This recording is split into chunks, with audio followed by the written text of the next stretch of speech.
ওই যে বলে না, গাছে কাঁঠাল গোফে তেল, ক্ষমতায় যাওয়ার জন্য পাগল হয়ে গেছে। এবং তারা এমন ভাব করছে তারা যেন কিছুই জানেন না, ভাজা মাছটি উল্টে খেতে জানেন না। মাঝে মাঝে টুক করে বিএনপি সম্পর্কে দু একটি কথা বলে ফেলেন। অনেকে বলেন নতুন একটি দল হচ্ছে আর বিএনপি নাকি তাকে জেলাস করছে। এই কথা যারা বলেন তারা জাতির শত্রু। দল হবে, নতুন দল হবে কিংবা হবে না, যারা করবে তাদের উপর নির্ভর করে। দল ঘোষণা হওয়ার পরে বিএনপির ভূমিকা কি থাকে সেটা দেখবেন। আমরা স্বাগত জানাই যারা দল করবে, যারা দল করবেন তারা গণতান্ত্রিক প্রক্রিয়ায় দেশটাকে পরিচালিত করবেন, আমরা সহযোগিতা করার প্রয়োজন পড়লে।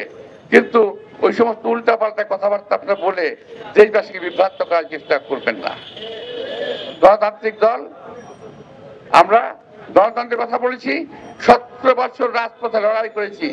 আজকে অনেকে বলেন 5ই আগস্ট যারা এনেছে তারা সকল কিছু অধিকার রাখে, ঠিক আছে, অস্বীকার করবো না।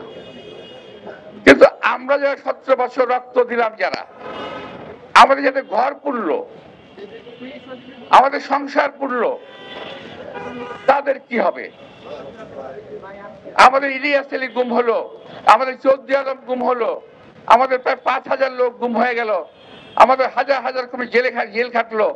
আর আমরা এখানে যারা আছেন সবাই কম বেশি, আমি তো 13টা বার জেল খেটেছি ভাই, আমাকে কোনো অবদান নাই।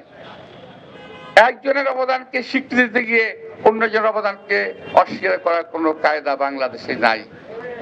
এবং যারা চেষ্টা করেন তারা অপচেষ্টাই করছেন, যারা চেষ্টা করেন তারা জাতিকে বিভেদ সৃষ্টি করার চেষ্টা করছেন জাতির মধ্যে। একটা কথা বললো কেউ একজন, আর সেটা নিয়ে লাফালাফি শুরু হয়ে গেল। আরে ভাই, সবাই তো কথা বলেন, আর বিএনপি বললেই অসুবিধা। তবে বিএনপিকে যারা ভিন্ন শিবিরে ঠেলে দিয়ে ফায়দা হাসিলের চেষ্টা করছেন, এটার পরিণতি কিন্তু ভালো হবে না, বরং দেশটাকে ঐক্যবদ্ধ রাখার চেষ্টা করবেন। আর একটি দল আছে যেটা কি সন্দেহ, একটু নাম বলবো না, ওই যে বলে না, গাছে কাঁঠাল গোফে তেল, ক্ষমতায় যাওয়ার জন্য পাগল হয়ে গেছে। এবং তারা এমন ভাব করছে তারা যেন কিছুই জানেন না, ভাজা মাছটি উল্টে খেতে জানেন না। মাঝে মাঝে টুক করে বিএনপি সম্পর্কে দু একটি কথা বলে ফেলেন। যাই হোক, আমি কারোর সাথে সমালোচনা করবো না। আজকে এই তারেক, এই আমাদের আরাফাত রহমান কোকো, আপনি জানেন রাজনীতির সঙ্গে তার কোনো সম্পর্ক ছিল না। সম্ভবত 2005 সালের কোন এক মাসের 2 তারিখে না, 3 বছর তিনি ক্রিকেট কন্ট্রোল বোর্ডের চেয়ারম্যান ছিলেন।